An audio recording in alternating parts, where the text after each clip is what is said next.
Hello बच्चों, आपका बहुत बहुत स्वागत है हमारे इस चैनल पर्सनल ट्यूटर पर। आज मैं आप सभी के लिए लाई हूँ मध्य प्रदेश बोर्ड कक्षा 4 की हिंदी से एक कहानी जिसका नाम है मिट्ठू। तो शुरू करते हैं आज की कहानी को।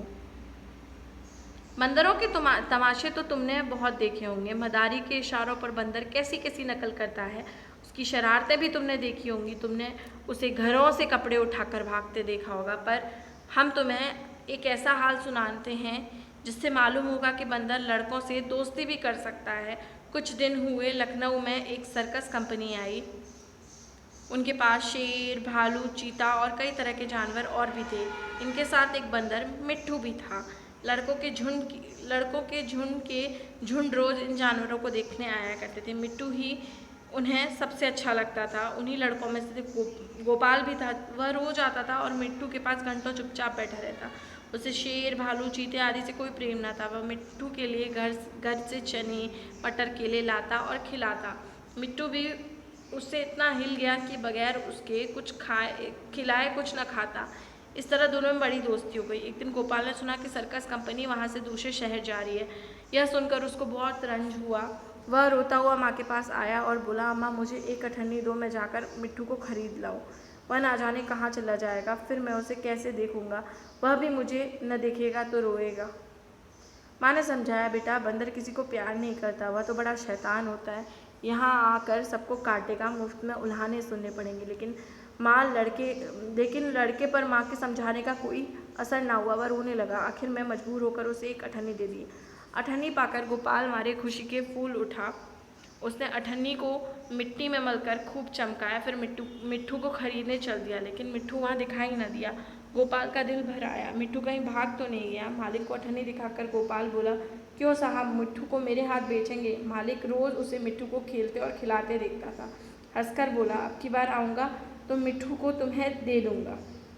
गोपाल निराश होकर चला गया और मिट्ठू को इधर उधर ढूंढने लगा। वह उसे ढूंढने में इतना मग्न था कि उसे किसी बात की खबर न थी। उसे बिल्कुल न मालूम कि वह चीते के कटघरे के पास आ गया था।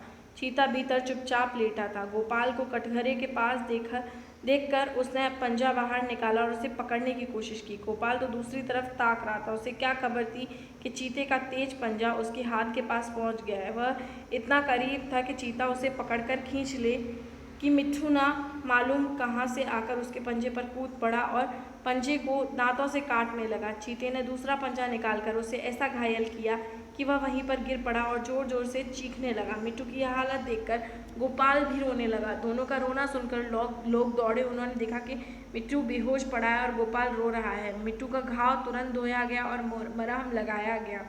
थोड़ी देर में उसे होश आया। वह गोपाल की ओर प्यार से देखने लगा, जैसे कह रहा हो कि अब क्यों रोते हो, मैं अच्छा हो गया। कई दिन मिट्ठू की मरहम पट्टी होती रही और आखिरकार वह बिल्कुल अच्छा हो गया। गोपाल अब रोज आता, उसे रोटियां खिलाता। आखिर कंपनी के चलने का दिन आ गया। गोपाल बहुत रंजीदा था, यानी कि दुखी था। वह मिट्ठू के कटघरे के पास खड़ा आंसू भरी आंखों से देख रहा था कि मालिक ने आकर कहा, अगर तुम मिट्ठू को पा जाओ तो क्या करोगे? गोपाल ने कहा, मैं उसे अपने साथ ले जाऊंगा, उसके साथ साथ खेलूंगा, उसे अपनी थाली में खिलाऊंगा, और क्या। मालिक ने कहा, अच्छी बात है, मैं तुमसे अठन्नी लिए बिना इसे तुम्हें देता हूँ। गोपाल को जैसे कोई खजाना मिल गया। उसने मिट्ठू को गोद में लिया, पर मिट्ठू नीचे कूद पड़ा और उसके पीछे पीछे चल दिया। दोनों खेलते कूदते घर पहुंच गए। तो सर्कस कंपनी किस शहर में आई थी? सर्कस कंपनी आई थी लखनऊ शहर में। गोपाल और दूसरे लड़कों को कौन सा जानवर अच्छा लगता था? गोपाल और दूसरे लड़कों को मिट्ठू नाम का बंदर जो था वो बहुत अच्छा लगता था।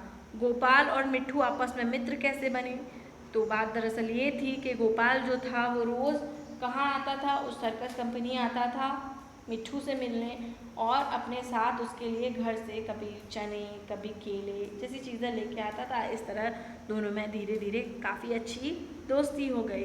गोपाल चीते के कटघरे के पास कैसे पहुंच गया?